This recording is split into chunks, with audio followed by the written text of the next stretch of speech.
Welcome to my channel and Rajay The Point.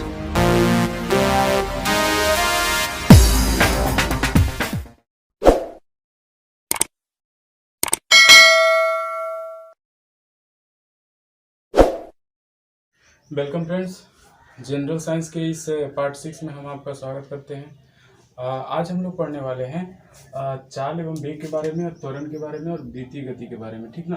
तो आइए देखते हैं चाल एवं वेग के बारे में जो क्वेश्चंस आपसे ज़्यादातर कॉम्पिटिटिव एग्जाम में पूछे जाएंगे, उन्हीं क्वेश्चंस को हम लोग इसमें डिस्कस करेंगे, ठीक है। तो आइए पहले आते हैं चाल पे कि चाल क्या होता है। तो चाल जो है ये जब कोई वस्तु गति में होती है ना, तो उसका एक गुण है। चाल जैसे एक गुण है जिसके साथ हम कहते हैं कि से वस्तु जैसे प्रति सेकंड कितना मीटर चल रहा है, ठीक ना। वस्तु प्रति सेकंड जितना मीटर वो आगे बढ़ता है या जितना मीटर वो चलता है उसको हम लोग कहते हैं चाल, ठीक है। तो चाल जो है वो क्या होता है, दूरी में समय के साथ परिवर्तन, दूरी में समय के साथ परिवर्तन, ये हमारा क्या कहलाता है, चाल कहलाता है, स्पीड कहलाता है, ठीक ना। इसको हम लोग जैसे भी से डिनोट करते हैं, ठीक है, भी से इसको सूचित करते हैं। तो आइए कुछ चीज़ें जैसे जैसे हम लोग जैसे शॉर्ट फॉर्म में इसको पढ़ते हैं उस तरह से हम लोग इसको देखते चलते हैं, ठीक है। तो चाल जैसे क्या है, दूरी में समय के साथ परिवर्तन को हम लोग चाल कहते हैं, ठीक ना। यानी कि इसका अगर हम सूत्र लिखें तो v is equal to S बटा में टी हो जाएगा, v is equal to S बटा में टी होगा। ये आपका जो है जब आपका चाल कांस्टेंट रहता है तब, यानी कि चाल जो है समान रहता है, एक समान चाल के लिए ये फॉर्मूला आपको लागू होता है, ठीक है। अगर मानते हैं कि बदलते रहता है तो उस केस में हम इसको डिफरेंशियल फॉर्म में भी लिख सकते हैं, यानी कि v is equal to D S by D T, D S by D T. यहाँ पे भी आप डेल्टा लगा सकते हैं, यानी टोटल एवरेज स्पीड जो आएगा, यानी कि चाल आएगा एवरेज स्पीड, वो टोटल दूरी बटा में समय अंतराल, ठीक है। तो ये आपका जो है इंस्टेंटेनियस स्पीड यानी तत्कालिक चाल इसको कह सकते हैं। तत्कालिक चाल ये आपको D S by D T से हम लोग बताते हैं, ठीक ना। अगर आपका एस जो है ना टाइम का फंक्शन रहा तब जो ये चीज़ें हम लोग कर सकते हैं। अब आइए औसत चाल जो होगा, ये औसत चाल ही होता है, औसत चाल उसको हम लोग लिखेंगे क्या, तो कुल दूरी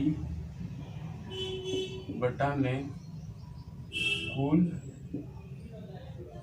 समय, ठीक ना। यानी total distance covered by total time taken आपका होता है एवरेज स्पीड, ठीक है। इसको हम लोग delta S by delta T या टी लिख सकते हैं, इस तरह से आप लोग लिख सकते हैं। एवरेज स्पीड को हम लोग जनरली भी बार से या फिर इस तरह से सूचित करते हैं, ठीक है, इस तरह से सूचित करते हैं या भी बार से सूचित करते हैं, ठीक है, और भी बार ये से सूचित करते हैं, ठीक है। अब अगर हम देखें तो चाल जो है वो आपका क्या है, तो चाल जो है वो आपको अदिश राशि है। चाल जो है क्या है, अदिश राशि है, अदिश राशि है, ठीक है।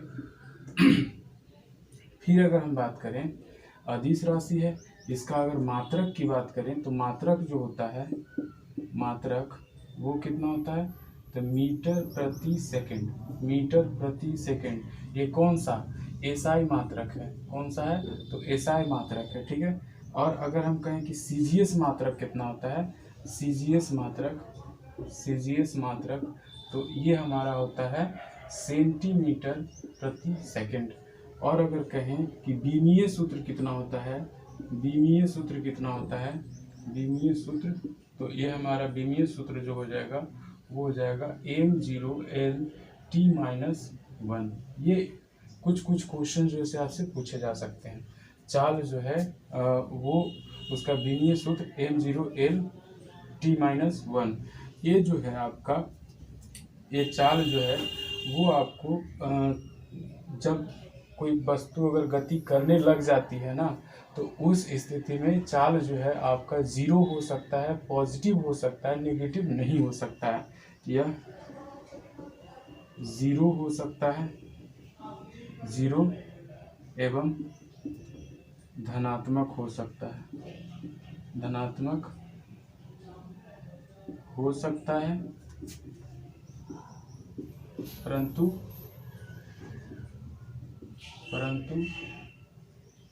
ऋणात्मक कभी नहीं हो सकता। ठीक है, ऋणात्मक कभी नहीं हो सकता, कभी नहीं हो सकता। ठीक ना, ऋणात्मक ये कभी नहीं होता है। ठीक है, और अगर हम बात करें कि ये एसटी ग्राफ, ये जो है आपका क्या है, टेंजेंट का स्लोप है। ठीक ना, ये जो है आपका क्या है, टेंजेंट का स्लोप यानी कि ढाल है, स्पर्श रेखा का ढाल है। ठीक है, तो हम कहते हैं कि एसटी ग्राफ का, एसटी यानी कि दूरी समय ग्राफ का जो स्लोप होता है, यहाँ पे लिखते हैं दूरी समय ग्राफ, दूरी समय ग्राफ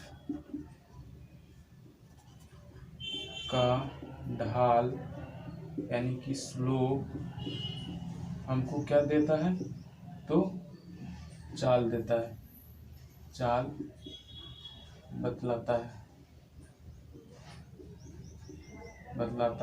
है। ठीक ना, यानी कि दूरी समय ग्राफ रहेगा तो उसको में स्पर्श रेखा खींचेंगे। ये मान लेते हैं कि इस तरह से आपका दूरी ऊपर की ओर दिया हुआ है और इस तरह से आपको टाइम दिया हुआ है टी इधर की ओर मान लेते हैं। इस तरह से ग्राफ आपका गया है।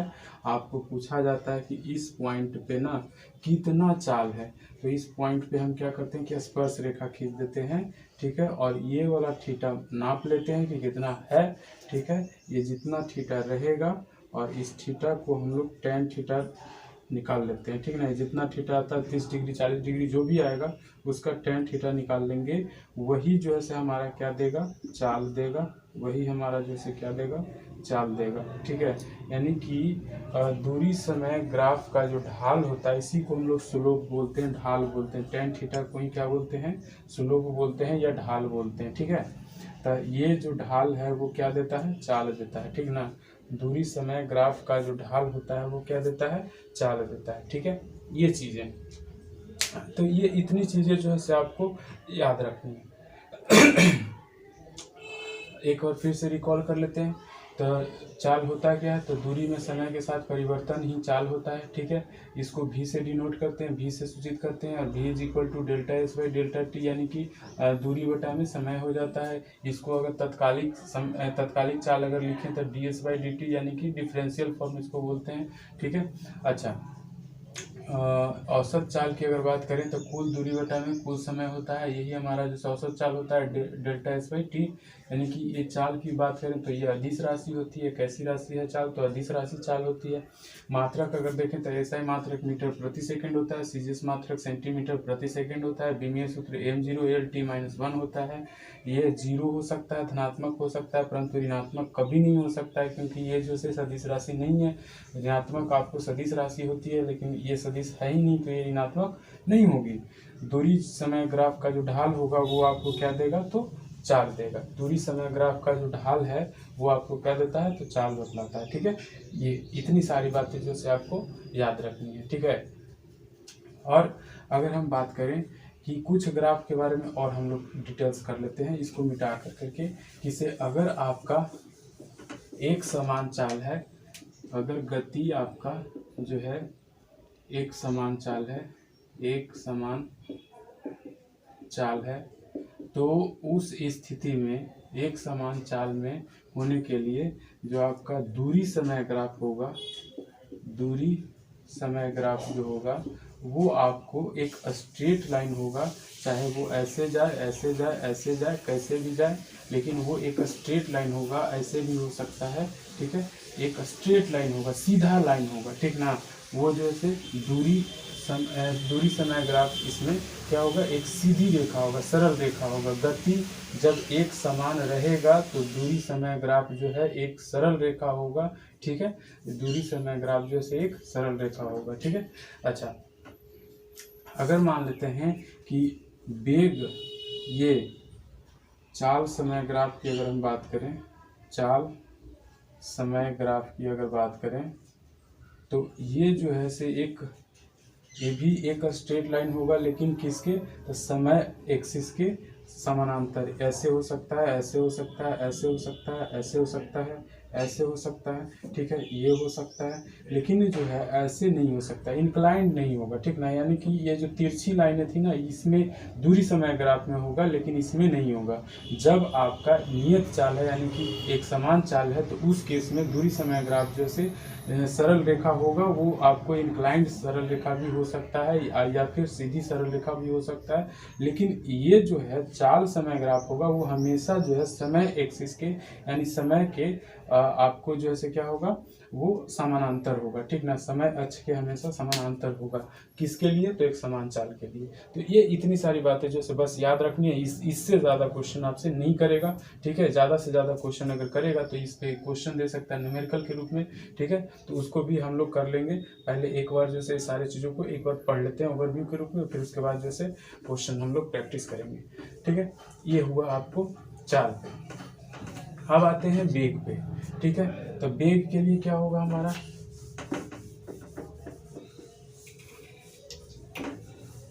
वेग के लिए भी जस्ट ऐसे ही है, बस थोड़ा सा अंतर इसमें बदल जाएगा आपको, कि जहाँ पे हम लोग दूरी लिख रहे थे वहाँ पे अब विस्थापन हो जाएगा, ठीक है। तो देखिए वेग, वेग क्या होता है, तो विस्थापन में समय के साथ परिवर्तन, समय के साथ परिवर्तन क्या कहलाता है, तो ये आपको वेग कहलाता है, ठीक ना। विस्थापन में समय के साथ परिवर्तन, ये वेग है, विस्थापन है, तो विस्थापन जो है सदिश राशि होता है, इसलिए वेग भी सदिश राशि होगा। इसको भी सूचित जो है से भी से ही करते हैं, ठीक ना। ये एक तरह से चाल ही है, एक तरह से ये चाल ही है, बस खाली अंतर ये आ गया है कि चाल में जो है ना, उसमें हम लोग दिशा को शामिल नहीं करते हैं, लेकिन वेग जो है ना उसमें दिशा शामिल होता है, ठीक ना। तो वेग में जो है से दिशा शामिल होता है, ये सदिश राशि बन जाता है, ठीक है। तो भी, ठीक है, तो इसको अगर हम लिखना चाहेंगे तो भी इज इक्वल टू हमारा हो जाएगा D S by D T, D S by D t, ठीक है, D S by D t हो जाएगा, ठीक है, इस तरह से। या फिर एवरेज वेलोसिटी अगर कहा जाए कि एवरेज वेलोसिटी कितना होगा, तो एवरेज वेलोसिटी जो होगा वो हमारा delta S by delta T हो जाएगा, delta S by delta T. इसको जो है ऐसे भी लिख सकते हैं S F minus S I vector के रूप में divided by T. S F minus S I जो है ये आपका अंतिम पोजीशन है और ये शुरुआत का पोजीशन है, ठीक ना। अंतिम पोजीशन घटाओ शुरुआत का पोजीशन बटा में समय अंतराल, यानी कि अंतिम स्थिति माइनस आपको शुरुआत की स्थिति बटा में समय अंतराल, ठीक है, ये चीज़ें होंगी। अब आपको अगर हम बात करें वेग में, तो ये जो है से सदिश राशि होता है, ये क्या होता है, सदिश राशि होता है, ठीक है। यानी कि वेग जो है आपका वो क्या है, सदिश राशि है, ठीक है। और जो अगर हम बात करें तब वेग जो है आपका क्या होता है, इसका मात्रक अगर देखें तो एसआई मात्रक अगर हम देखें तो एसआई मात्रक इसका जो होगा वो आपका क्या हो जाएगा, तो मीटर प्रति सेकेंड होगा, क्योंकि ये एक तरह का चाल ही है, बस सिर्फ इसमें जो से डायरेक्शन कंसिडरेशन में आ जाता है, इसके वजह से जो है इसको हम लोग अलग तरीके से पढ़ते हैं, यानी कि सदिश के रूप में पढ़ते हैं। और हम लोग देखे थे कि सदिश और अदिश में अंतर होता था, कि सदिश को जोड़ने के लिए सिंपल रूल अपनाते थे और वेग और जैसे अदिश को जोड़ने के लिए सिंपल रूल अपनाते थे और सदिश को जोड़ने के लिए एक अलग रूल का इस्तेमाल करते थे, ठीक है। तो ऐसा ही मात्रक जो इसका मीटर प्रति सेकंड हो जाएगा। और अगर हम बात करें तो सीजीएस मात्रक वही रहेगा जो चाल का था, सीजीएस मात्रक जो इसका रहेगा वो आपका सेंटीमीटर प्रति सेकंड ही रहेगा, ठीक है। सीजीएस मात्रक जो है वो सेंटीमीटर प्रति सेकंड ही रहेगा। और अगर हम बात करें डिस्क्रिप्शन में, तो ये जो है यह शून्य यानी जीरो पॉजिटिव एवं नेगेटिव दोनों हो सकता है, पॉजिटिव एवं ऋणात्मक दोनों हो सकता है, धनात्मक ऋणात्मक दोनों हो सकता है, ठीक ना, धनात्मक ऋणात्मक दोनों हो सकता है। ये जो आपका वेग होता है वह 0 धनात्मक ऋणात्मक दोनों हो सकता है, ठीक ना, हो सकता है। चलिए अब आते हैं, अगर इसमें और कुछ देखें तो ये हम कह सकते हैं कि इसे आपका ds/dt यानी कि एस टी ग्राफ का जो है टेंजेंट है, एस टी ग्राफ का जो है टेंजेंट है, तो कह सकते हैं कि इसे एस टी ग्राफ यानी कि विस्थापन समय ग्राफ का जो ढाल होगा वही आपको क्या देगा, तो वेग देगा। यानी कि विस्थापन समय ग्राफ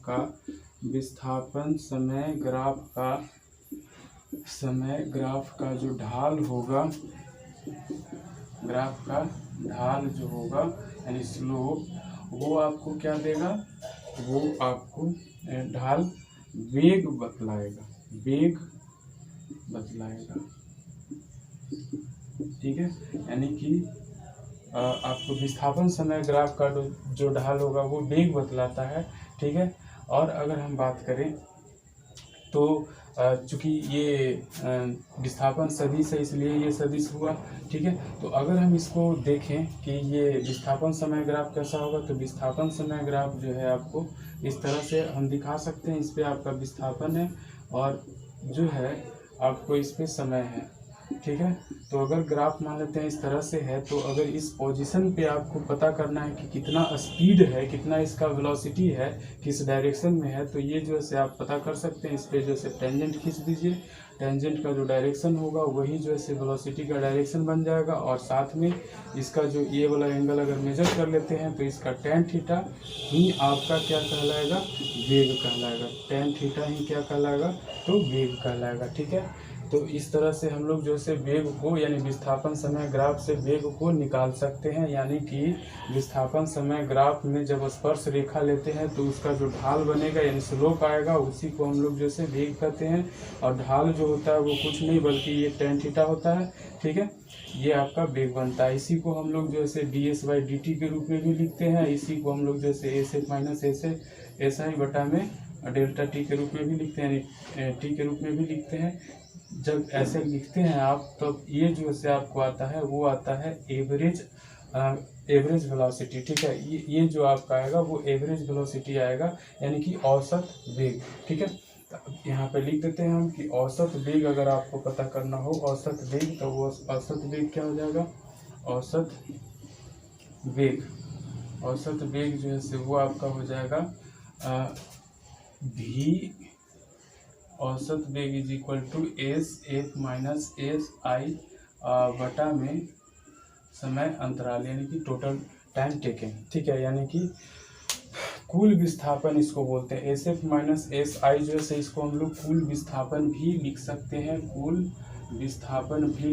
हैं, ये जो है सदिशों का जोड़ है, ठीक है।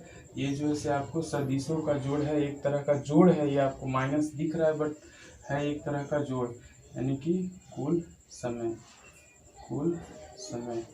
हम लोग सदिशों के जोड़ घटाव के बारे में पहले कर चुके हैं, तो ये आपका सदिशों का जोड़ होता है। औसत वेग जो है वो आपको कुल विस्थापन बटा कुल समय हो गया। अगर हम आए इसके ग्राफ पे, तो जब आपको गति में एक समान चाल होता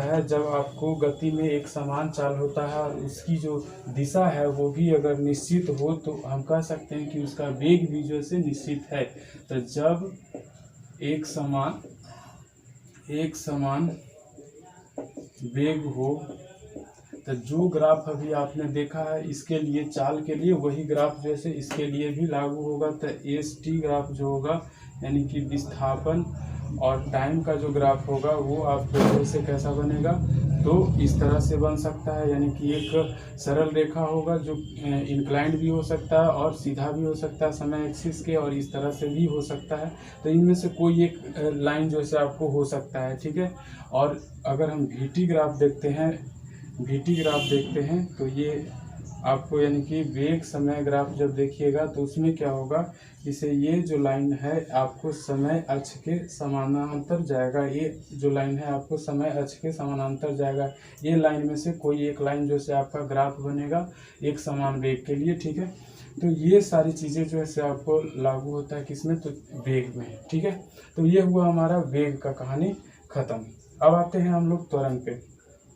तो वेग जब हम लोग देख लिए तो इनका जो है बढ़ाव घटाव जब हम लोग करते हैं, यानी कि जब वेग बढ़ाना हो या फिर ये कहें वेग को हम लोग बढ़ता घटता तो नहीं कर सकते, लेकिन हाँ ये कह सकते हैं कि से इसका जो मैग्नीट्यूड यानी चाल जो है अगर उसको बढ़ाना हो या घटाना हो तो उसके लिए हमारा जो है एक क्वांटिटी बनती है त्वरण, यानी कि उस वस्तु में अगर त्वरण लगा दें तो चाल जो है से बढ़ सकती है या घट सकती है। और त्वरण लगाने के लिए हम लोग जैसे क्या करते हैं तो फोर्स लगाते हैं, उस पर बल लगाते हैं और बल के कारण ही जो है से आपको त्वरण उस वस्तु में आती है। ठीक है, अब आते हैं हम लोग जो है त्वरण पे ही चर्चा करते हैं, क्योंकि ये चाल और वेग जो है लगभग आपका पोर्शन समाप्त होता है। ठीक है, नेक्स्ट हमारा रहेगा त्वरण।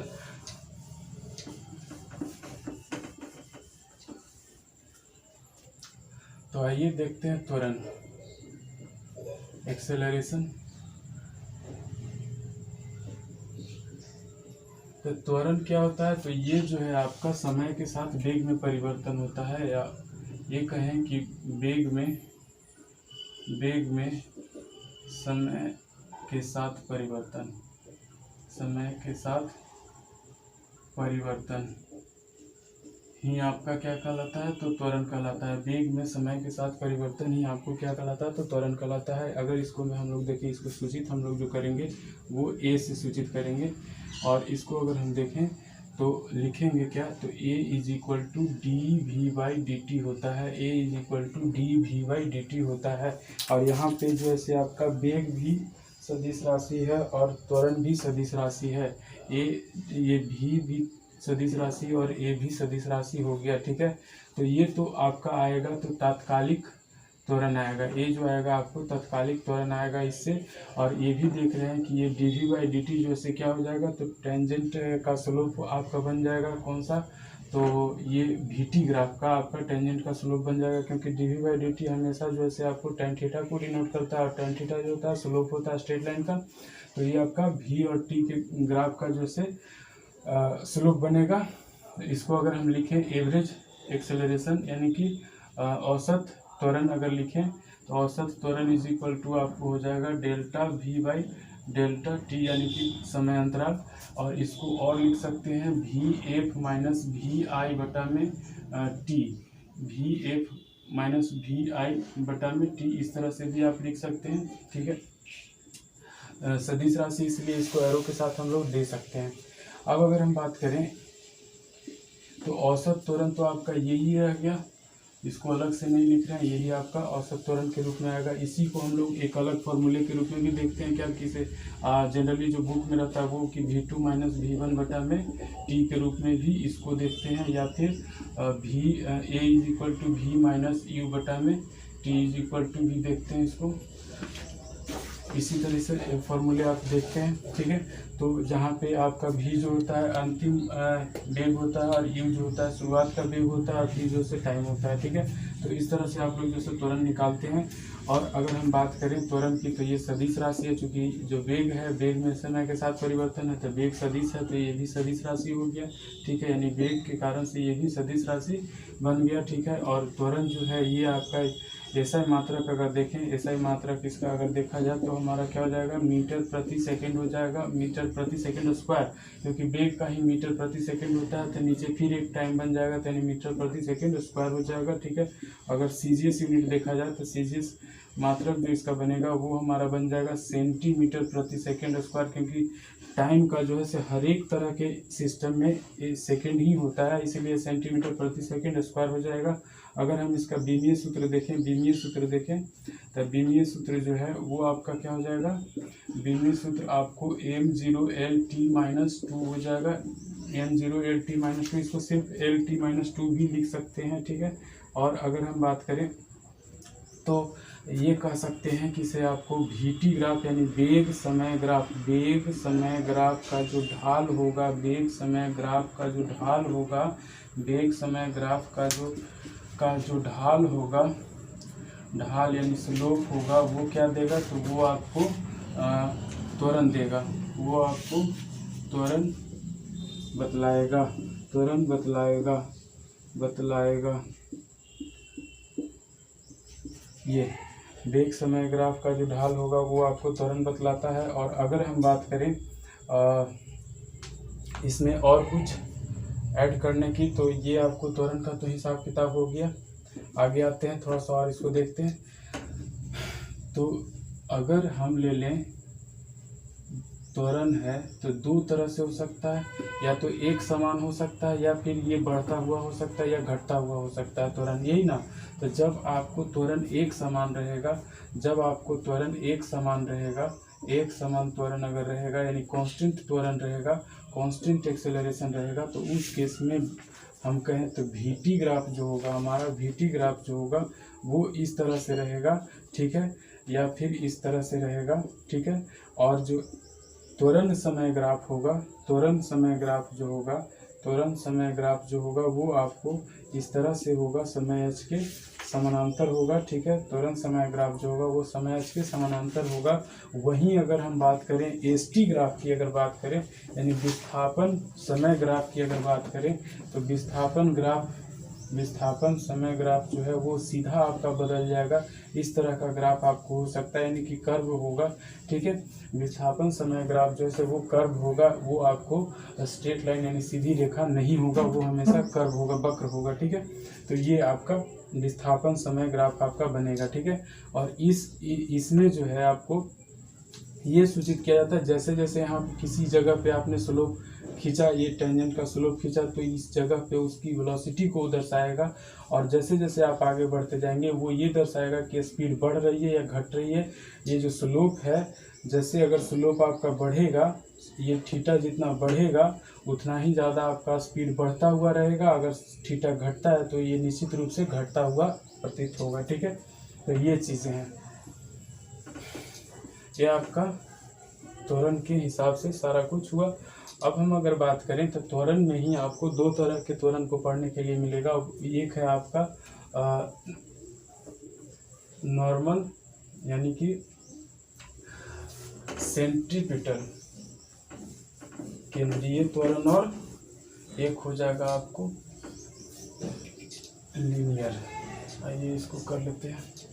त्वरण जो है वो आपको दो तरह का हो गया। एक आपका हो गया क्या, तो कोणीय त्वरण। ये तो कोणीय त्वरण तो नहीं, उसको तो हम लोग कोणीय में करेंगे, इसको लिख देते हैं क्या, तो केंद्रीय त्वरण, केंद्रीय त्वरण, ठीक है।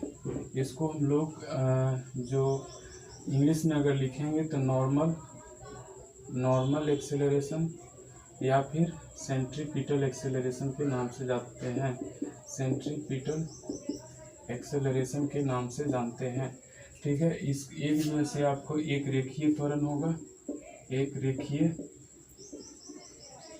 त्वरण होगा, ठीक है। इसको जो है से हम लोग टेंजेंशियल एक्सेलरेशन के नाम से जानते हैं, ठीक है। अगर हम इस जो फॉर्मूला हम लोग लिखे थे A is equal to dV/dt, वो आपको इसी के लिए लागू होता है, यानी कि टेंजेंशियल एक्सेलरेशन के लिए ही लागू होता है। जबकि केंद्रीय त्वरण की अगर हम बात करें तो वो आपका नॉर्मल एक्सेलरेशन जो होगा वो v²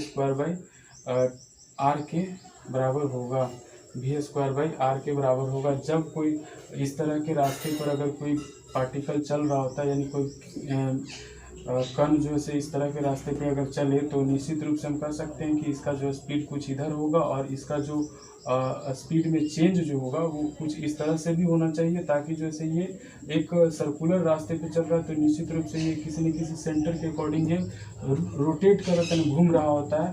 तो जब हम इसको कहेंगे तो इसका त्वरण कुछ इस डायरेक्शन में होगा AP, और कुछ जो है इस डायरेक्शन में AM। ये नेसेसरी होगा ताकि जो है इसको इस रास्ते पे चला सके, ठीक ना। ये जो है आपका केंद्रीय त्वरण जो है किसी भी वस्तु में तब लगता है जब वो किसी कर्व रास्ते पे चलता है, और ये जरूरी होता है। अगर ये नहीं लगेगा तो वो वस्तु जो है इधर उधर फेंका जाएगा, यानी बाहर फेंका जाएगा, ठीक है। तो ये केंद्रीय त्वरण उस वस्तु को उस कर्व रास्ते पे चलने के लिए जरूरी त्वरण होता है, ताकि वो मुड़ सके और चल सके, सेफली वो चलता रहे, ठीक है। तो उसका जो वैल्यू होता है वो आपका AN is equal to v² होता है। और इस केस में जो त्वरण एक्चुअल त्वरण हो जाएगा हमारा, यानी कि एक्चुअल, वो कुछ इस तरह से देते हैं एक्चुअल त्वरण जो होगा उसको हम लोग रूट अंडर ए एन का स्क्वायर प्लस ए टी का स्क्वायर के रूप में हम लोग जो उसे देते हैं। ठीक है, ये सारा जो झोल होता है आपको एक्सेलरेशन के कारण से, एक्सेलरेशन में डायरेक्शन के कारण से होता है। क्योंकि यहाँ पे अगर हम देखें तो ये हमारा डायरेक्शन के साथ आएगा, चूँकि ये टेंजेंशियल है, एक ही को हम ले रहे हैं, तो अगर हम इसको मेन रूप से अगर फॉर्मूला लिखें तो कुछ इस तरह से लिखेंगे। देखिए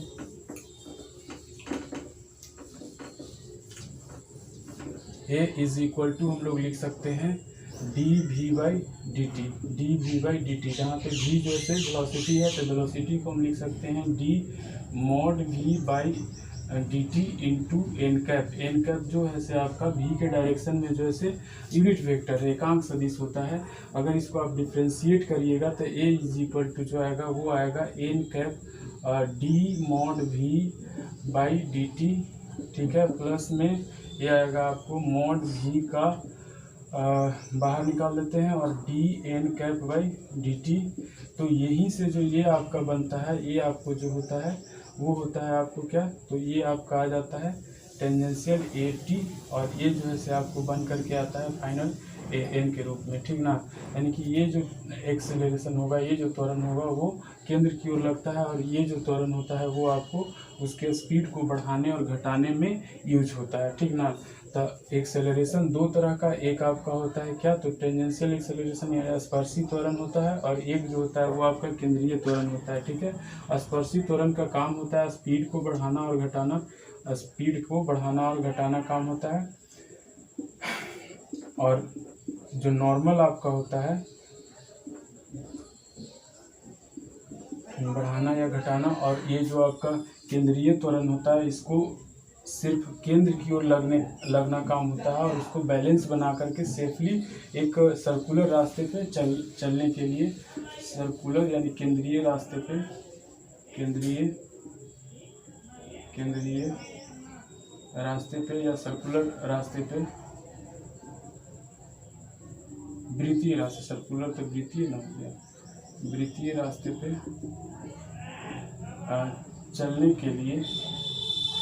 चलने के लिए जिम्मेवार होगा। यह आपका नॉर्मल एक्सेलरेशन होगा, यानी केंद्रीय त्वरण की बात अगर करें तो, ठीक है। तो ये हमारा जैसे त्वरण के बारे में कुछ बातें और हुई, और थोड़ा सा अगर इस पर हम चर्चा करें तो ये हम कह सकते हैं कि इसे त्वरण ही ऐसा चीज़ है जिससे जैसे आपका स्पीड बढ़ता है या घटता है। तो अभी देख रहे थे हम लोग कि त्वरण दो तरह से होता है, वो आपका एक केंद्रीय त्वरण होता है, एक आपका जो है से आपका स्पर्शी त्वरण होता है। स्पर्शी त्वरण जो है से स्पीड को बढ़ाने और घटाने के लिए जिम्मेवार होता है। इसका मतलब ये हुआ कि से त्वरण अगर वस्तु में रहेगा तो निश्चित रूप से स्पीड क्या होगा, निश्चित रूप से स्पीड या तो बढ़ेगा, स्पीड या तो बढ़ेगा या फिर घटेगा, स्पीड जो है से आपको घटेगा। यानी कि दो चीज़ें हो सकती है, या तो बढ़ेगा नहीं तो घटेगा, ठीक है। अगर मान लेते हैं स्पीड बढ़ता है, स्पीड अगर बढ़ता है तो उस केस में हम लोग कहेंगे वेग और त्वरण जो है सेम दिशा में, वेग त्वरण जो है वो एक ही दिशा में होता है, एक ही दिशा में होता है, एक ही दिशा में होता है, एक ही दिशा में होता है, ठीक है। और अगर मान लेते हैं स्पीड अगर घट रहा है तो इसका मतलब ये है कि वेग और त्वरण जो है वो आपको विपरीत दिशा में होता है, विपरीत दिशा में होगा, ठीक है। अगर वेग और त्वरण जो है विपरीत दिशा में होगा तो उस केस में आपका स्पीड जो है वो घटेगा, और जब दोनों सेम दिशा में होगा तब जो है से वो बढ़ेगा, ठीक है। इसको पॉजिटिव एक्सेलरेशन के भी नाम से जानते हैं, इसको पॉजिटिव एक्सेलरेशन कहते हैं, इसको नेगेटिव एक्सेलरेशन कहते हैं, ठीक है। इसको हिंदी में अगर बोलें तो मंदन के नाम से भी जानते हैं, और ये जो है से आपका त्वरण एक्चुअल में कहलाएगा। यानी कि जब पॉजिटिव एक्सेलरेशन उसको त्वरण ही कहेंगे, जब नेगेटिव एक्सेलरेशन आ जाता है तो उसको हम लोग मंदन के नाम से जानते हैं, इंग्लिश में उसको रिटार्डेशन कहते हैं, ठीक है। तो ये हुआ त्वरण के बारे में कुछ और बातें। अब जो है ये त्वरण बहुत ज़्यादा आपको खेला करता है इसमें आपको मोशन के चैप्टर में। तो इससे हम रिलेटेड कुछ जैसे इक्वेशन को भी देख लेते हैं, गति के इक्वेशन जो कि आपको गैलीलियो के द्वारा दिया गया था। अगर कुछ अगर हम एग्जांपल लें तो हम कह सकते हैं कि अगर कोई वस्तु स्वतंत्र रूप से गिरती है, जैसे वर्षा की बूंदें अगर स्वतंत्र रूप से गिर रही हैं तो उस पर जो है एक समान त्वरण काम करता है। वो कौन सा? तो अर्थ के द्वारा लगाया गया, यानी पृथ्वी के द्वारा लगाया गया त्वरण जो होता है वही उस पर सिर्फ काम कर रहा होता है, एक समान त्वरण होता है जी। ठीक है, टूटा हुआ लिफ्ट है उस पर भी आपका जो एक समान त्वरण काम करता है। ये सब क्वेश्चन जो से कब बहुत बार पूछे गए हैं। ठीक है, तो उसको आप लोग से ध्यान में रख सकते हैं।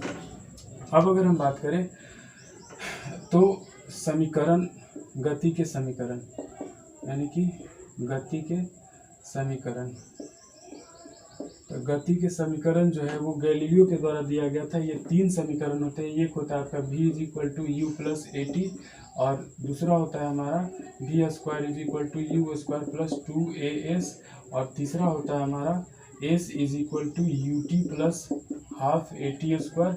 ये 3 इक्वेशन जो है आपका गति का इक्वेशन कहलाता है।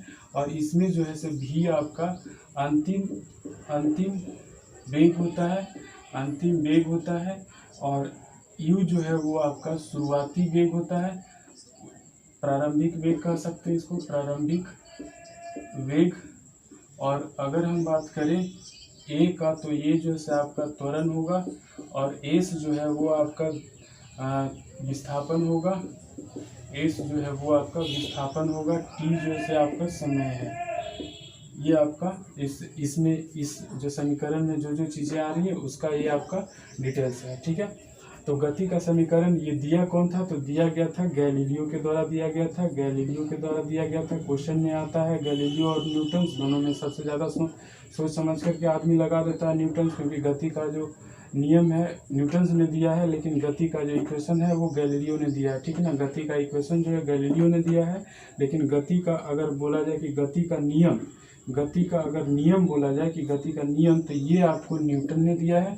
ठीक है, न्यूटन ने दिया है, लेकिन गति का जो इक्वेशन है, समीकरण, वो आपको गैलीलियो ने दिया है। ठीक है, दोनों अलग अलग व्यक्ति ने दिया है। ठीक है, अच्छा,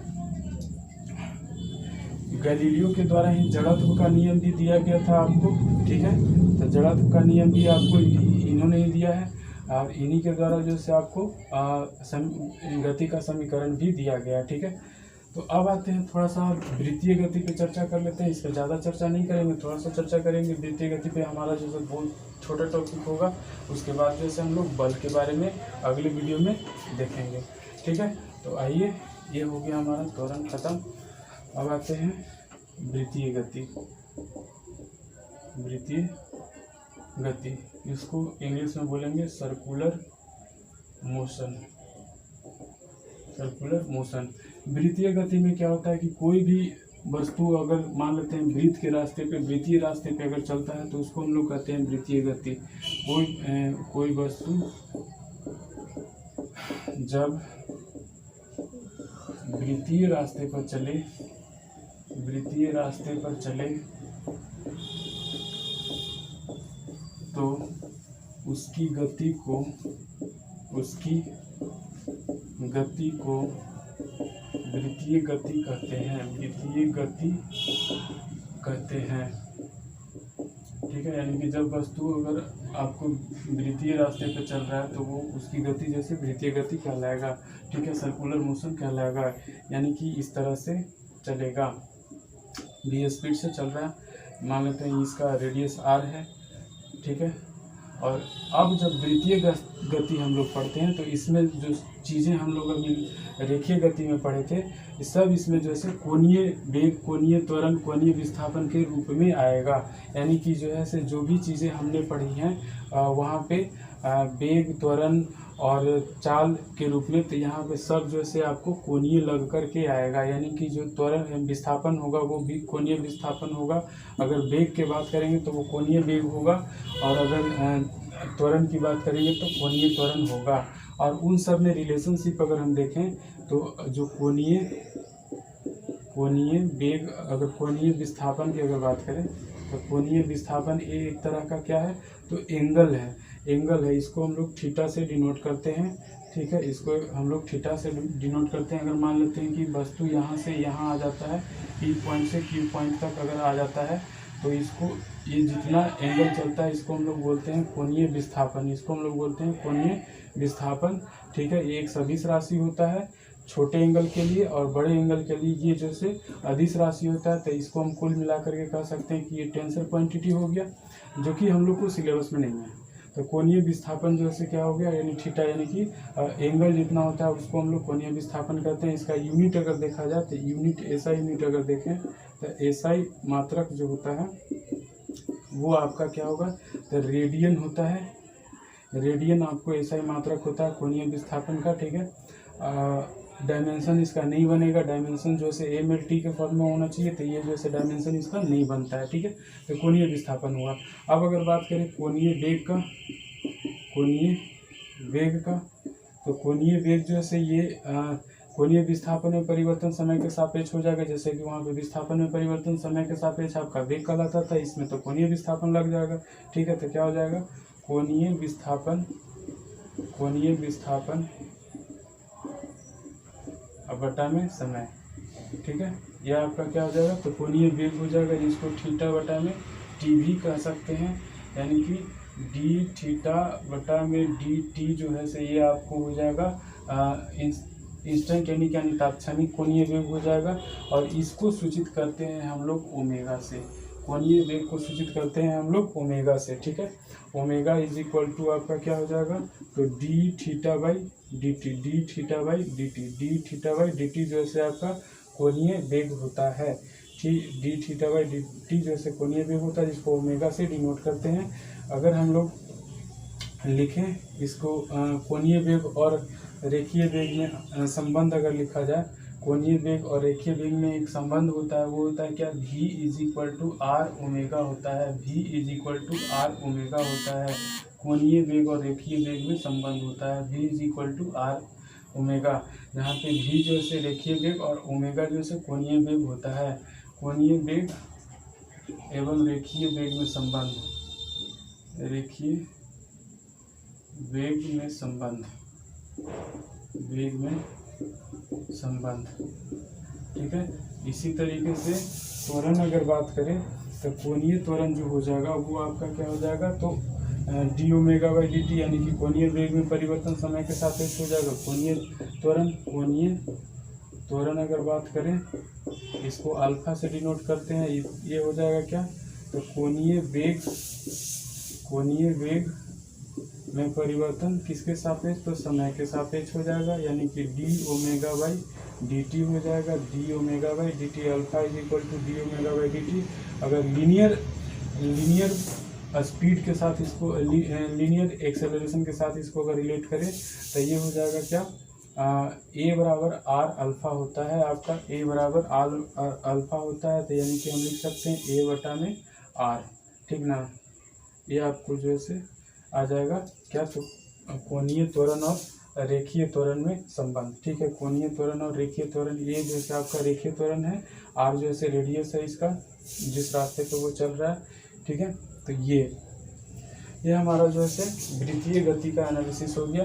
अगर हम गति का इक्वेशन इसमें देख, वृत्तीय गति में दे, तो वहीं पे जो हम लोग इस्तेमाल कर रहे थे उसी को इसमें मॉडिफाई कर करके हम लोग लगा लेते हैं, और हमारा जो है क्या बन जाता है, तो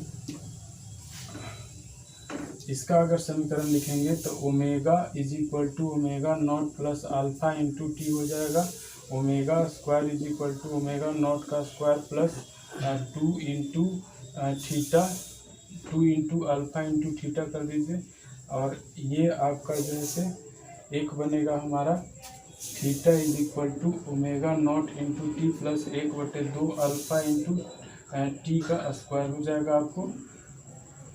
ये आपका कोणीय गति का समीकरण का इक्वेशन, कोणीय गति का समीकरण हो जाएगा, कोणीय गति का समीकरण, कोणीय गति का समीकरण। ये जो है आपको कोणीय गति का समीकरण, तो इसको जो है हम लोग रिलेट करके लाते हैं किससे, तो रेखीय गति से रिलेट करके लाते हैं, संबंध बना करके लाते हैं। और इसका कोई थीसिस नहीं है, बस वही एक थीसिस है, किसने दिया है पता नहीं है, ठीक है, उसी से हम लोग जो से रिलेट करके लाते हैं।